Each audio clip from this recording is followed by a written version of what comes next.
बिस्मिल्लाहिर्रहमानिर्रहीम। अस्सलाम वालेकुम। मैं हूं सलमान हैदर। दुआ है परवरदिगार से कि उसने आपको और आपके अहले खाना को अपनी हिफ्ज़ ओ अमान में रखा हो। ना ही कोई वीपीएन और ना ही इस वक्त इंटरनेट, लेकिन अपनी तरफ से पूरी कोशिश कर रहे हैं कि जिस वक्त भी आप तक ये वीडियो पहुंचे, करीबन 1:15 का वक्त है जब मैं आपको अपडेट दे रहा हूँ, वो अहम तरीन मुलाकात के लिए पहुंच गए जी अडयाला जेल के अंदर। जी हाँ, जो पहला बाज़ाब्ता तौर पर जिसे कहते हैं ना, इस 24 नवंबर की कॉल के बाद, सड़कों पर आने के बाद कारकुनों के वो जो फाइनल फैसला जो इमरान खान साहब ने खुद करना है, जी हाँ, उस मुलाकात के लिए पैगाम रसा कोई और नहीं, पाकिस्तान तहरीक इंसाफ के ही आम तरीन लोग वो अडयाला जेल के अंदर पहुंच चुके हैं इमरान खान साहब से मुलाकात करने के लिए। और डेफिनेटली इस सारी सिचुएशन से आगा, लेकिन दूसरी तरफ जो लोग आगा नहीं है वो सिर्फ कोशिश ये कर रहे हैं कि ताकत का इस्तेमाल ही किया जाए। उनको कोई दूसरी बात समझ नहीं आ रही, क्योंकि ऑन ग्राउंड अभी तक उनको वो वाले पैगामात और मैसेजेस नहीं मिले। मैं इसकी तफसील में जाता हूँ। सबसे पहले ये बात तय है कि आज की तारीख में भी पाकिस्तान तहरीक इंसाफ की कोई इंटेंशन नहीं है कि वो इस्लामाबाद के डी चौक पहुंचे। Let it clear. आज की तारीख में पाकिस्तान तहरीक इंसाफ की सिर्फ ये कोशिश है कि वो इस्लामाबाद के अंदर दाखिल हो। इसकी 2-3 वजह है। एक तो हम ऑन ग्राउंड देख भी रहे हैं और वीडियो भी आप लोगों के सामने के पुलिस वाले किस तरह सोते हुए और गिरते पड़ते नजर आ रहे हैं। वो एक इट्स एन अदर थिंग, मुसलसल एक चीज है। अपने लोगों पर टार्चर करना इतना आसान काम भी नहीं होता, वो एक अलग चीज है। सिस्टम को, इन तमाम ताकतों को हराने के लिए थकाना बहुत ज्यादा जरूरी है, क्योंकि इनके पास तो हथियार कोई है नहीं। तो ये कैसे मुकाबला करेंगे इन तमाम चीज़ों का, और अपने एहतजाज को कैसे रजिस्टर्ड करवाएंगे। तो बेसिक थकाने वाली और कोई किसी किस्म की कोई जल्दी है भी नहीं, ये भी मैं आपको बता दूं। ये तो तर्जुमान इस्लामाबाद केपी की हुकूमत के बैरिस्टर सैफ साहब ने भी कहा है, हमें किसी किस्म की कोई जल्दी नहीं। हम 1-2 किलोमीटर बीबीसी से गुफ्तगू करते हुए 2-2 किलोमीटर बाद आगे चले जाएंगे, कोई हमें ऐसा इशू नहीं है। दूसरी सबसे बड़ी वजह आज डी चौक ना पहुंचने की वो क्या है, वो कह रहे हैं वो जो मोबिलाइज करना है ना पूरे मुल्क के अंदर, उसकी चीज़ें हों। और वो जो बेलारूस के सदर आज पाकिस्तान आ रहे हैं और उनका जो वफ्द है, 60-70 रुकनी वफ्द, वो पहले पहुंच चुका हुआ है। तो वो वाला जो एक इल्ज़ाम है ना कि देखिए, जब भी मुल्क के अंदर कोई इन्वेस्टमेंट आने लगती है, जब भी कुछ होता है तो पाकिस्तान तहरीक इंसाफ सड़कों पे होती है, STO का इजलास होता है तो पाकिस्तान तहरीक इंसाफ सड़कों पर होती है। तो उस तासुर को भी कि देखे जी हम पहुंचे हुए हैं, आप अपनी बातें गुफ्तगू करें, जो जितनी सियासत कॉन्ट्रैक्ट वैक्ट्रैक्ट आपने करने हैं वो तमाम करें, कारोबारी इंपोर्ट एक्सपोर्ट ये तमाम चीज़ें हैं। हम अपनी तसल्ली से अपने टाइम के हिसाब से ही आएंगे। ये मैंने आपको बताया कि ये प्लान कभी भी नहीं है कि आज डी चौक में, आज सिर्फ इस्लामाबाद में दाखिल होना है जी। मैं पहले उस मुलाकात से मुतलिक बता दूं जी। वो मुलाकात जी अडयाला जेल में जिस वक्त मैं आपसे बात कर रहा हूँ उसका आगाज़ हो चुका है जी। बैरिस्टर गौहर और बैरिस्टर सैफ साहब, यहाँ पाकिस्तान तहरीक इंसाफ के एक तो चेयरमैन, दूसरे केपी के हुकूमत के तर्जुमान बैरिस्टर सैफ, ये दोनों पहुंचे हैं अडयाला जेल में इमरान खान साहब से मुलाकात करने के लिए। क्योंकि हर बारी अली अमीन गंडापुर और बैरिस्टर गौहर थे। अली अमीन गंडापुर साहब को तो जो अवाम वाशरूम जाने की इजाज़त ना दे रही हो, रेस्ट करने की इजाज़त ना, जो कि रेस्ट रूम जाके चला जाए, थोड़ा बंदा वाशरूम थोड़ा फ्रेश हो जाए, उन्होंने कहा नो, वो अली अमीन गंडापुर साहब को अडयाला जाने देगी? आज सवाल ही पैदा नहीं होता। क्योंकि मैंने आपको बताया ये भी पाकिस्तान तहरीक इंसाफ की से रिश्ता है। ये उसी के कारकुन का तुर्रा है कि वो लीडर को अपने हिसाब से चलाते हैं।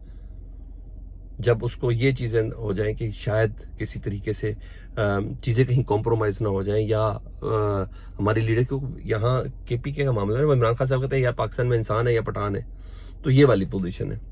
तो उसको अगर उसका अमली मज़ारा देखना तो इस वक्त ये 24 नवंबर की कॉल को आप देख सकते हो। तो ये डेफिनेटली पैगाम रसानी है, पैगाम है कि इन ग्राउंड्स पे क्या चीज़ें हैं। क्योंकि जो दूसरी चीज़ जो मुझे समझ आई है उससे रिलेटेड वो ये था कि आज ATC अदालत में रावलपिंडी में 9 मई के GHQ हमला केस के जो केस थे ना, आज फर्द जुर्म आयद होनी थी, वो मुलतवी कर दिया गया है, 28 नवंबर तक मुलतवी कर दिया गया। तो ये तमाम चीज़ें एक दूसरे के साथ इंटरकनेक्ट हैं। अच्छा, ये जो कनेक्टिविटी है ना, ये मैटर कर रही है। उधर पंजाब में मैंने बताया कि वो ताकत का इस्तेमाल है, उसी चीज़ को शायद सबसे ज़्यादा फोकस किया हुआ है। एहतजाज की कॉल वापस नहीं हुई पाकिस्तान तहरीक इंसाफ की, तो जितनी पाबंदियां थी ना उसमें तोसी कर दी है। मरियम नवाज साहबा ने तो आज एक स्टेटमेंट वगैरह भी दी है। मेरा दफ़ा 144 में जी तोसी कर दी कि ये लाहौर समेत मुख्तलिफ अजला में मोबाइल इंटरनेट सर्विस तकरीबन बंद है, या बहुत हद तक कंट्रोल में ज़रूर है। दीगर शहरों में जी उसके मुताबिक ही कोशिश की जाएगी कि उसको किस तरीके से कंट्रोल करना जी।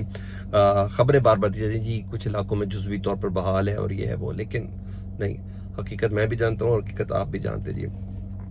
इधर मैंने कहा ताकत के इस्तेमाल की बात करें, इनको कोई समझ वही आती है, इनको आखिर में यही पता चलता जी। दूसरे रावलपिंडी में इमरान खान समेत دیگر تقریباً 200 افراد ہیں، ان کے خلاف مقدمہ درج کر لیا گیا ہے، جس میں پولیس کی مدعیت ہے۔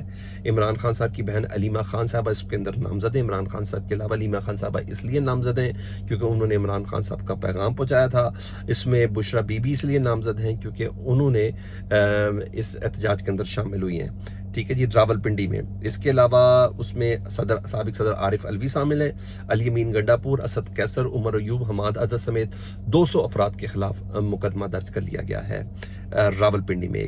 اسی طرح کا ایک مقدمہ درج کیا گیا ہے، وہ درج کیا گیا ہے ٹیکسلا کی طرف جی، اور وہاں بھی عمران خان صاحب، علی امین گنڈا پور صاحب، عارف الوی، اسد کیسر، عمر ایوب، حماد اظہر، عمران خان صاحب کی بہن اور عمران خان صاحب کی زوجہ یہ نامزد ہے۔ اعظم سباتی بھی اس کے اندر شامل ہے، اور یہاں 300 افراد کے خلاف مقدمہ درج کیا گیا ہے۔ یہ بیسیکلی جواز ہے گرفتاریاں پیدا کرنے کا، مگر اتنی پبلک میں گرفتاریاں تھوڑی ہوتی ہیں سر، صرف گفت و شنید ہوتی ہے۔ اگر نہیں یقین آ رہا تو ان سے پوچھ لیں جنہوں نے اس وقت اڈیالہ جیل کے اندر پیغام بھیجا ہوا ہے۔ یہاں یہ چیز ہے۔ ادھر کچھ اور چیزیں جی، راولپنڈی کے حوالے سے میں نے آپ کو بتا دیا، وہ 28 نومبر کو چلا جائے گا جی۔ بشرا بی بی صاحبہ نے ابھی پھر تھوڑی دیر پہلے خطاب کیا، اور اس خطاب میں انہوں نے کہا ہے کہ میں پی ٹی آئی کے کارکنوں کے ساتھ ایز اے کارکن موجود ہوں، ٹھیک ہے۔ اس جلسے کو جو لیڈ ہے وہ علی امین گنڈا پور ہی کر رہے ہیں، مجھے یہ حکم ہے کہ مجھے آپ لوگوں کے ساتھ آنا ہے، تو اس لیے میں آپ کے ساتھ ہوں، ٹھیک ہے۔ بڑا جذباتی ان کا خطاب تھا، کہنے والے یہ کہہ رہے ہیں کہ کچھ لوگ رو تک پڑے تھے بشرا بی بی صاحبہ کے خطاب کے اوپر۔